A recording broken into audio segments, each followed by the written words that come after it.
মাদানী চ্যানেলের দর্শক শ্রোতা উপস্থিত হয়েছি ফয়জানে সেহরি প্রোগ্রাম নিয়ে।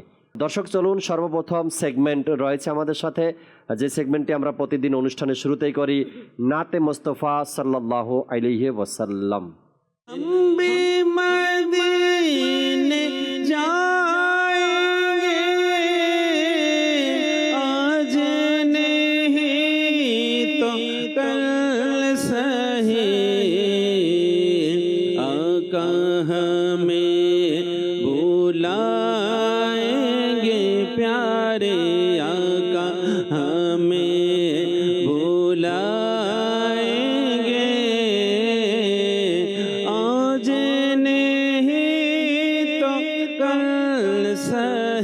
আজকের বিষয় কোরআন মাজিদের ফজিলত সম্পর্কে জানবো, যেন এই কোরআনকে আরো বেশি ভালোবাসতে পারি, আঁকড়ে ধরতে পারি ইনশাআল্লাহ তাবারাক ওয়া তাআলা। যদি কিছু আলোচনা শোনাতেন আমাদের। আলহামদুলিল্লাহি রাব্বিল আলামিন ওয়াসসালাতু ওয়াসসালামু আলা সাইয়্যিদিল মুরসালিন, আম্মা বা'দ, ফাআউযু বিল্লাহি মিনাশ শাইতানির রাজীম, বিসমিল্লাহির রহমানির রহিম।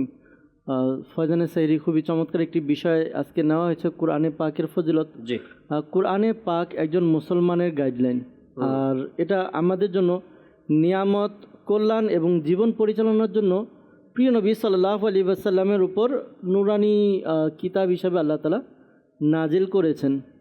আর এই কিতাবের দিকে যদি আমরা তাকাই, যে কোরআনে পাকের মর্যাদা, এবার এর মহত্ব, এটার জন্য এতটুকু যথেষ্ট যে আল্লাহ তাআলার কালাম এটা। সুবহানাল্লাহ, সুবহানাল্লাহ। কোরআনে পাক আল্লাহ তাআলার কালাম, আল্লাহ তাআলার কালাম। এখন কথা হচ্ছে যে এই যে কোরআনে পাক বরকতময় কিতাব, এই কিতাবটি অবতীর্ণ করেছেন কে? আল্লাহ তাআলা। আল্লাহ তাআলা কার মাধ্যমে অবতীর্ণ করেছেন? জিবরাইল আমিন আলাইহিস সালাম, যিনি ফেরেশতাদের সরদার। সুবহানাল্লাহ। কার উপর অবতীর্ণ করেছেন? হায় হায়, রাহমাতুল লিল আলামিন, সুবহানাল্লাহ, যিনি সমগ্র জগতের রহমত। সুবহানাল্লাহ।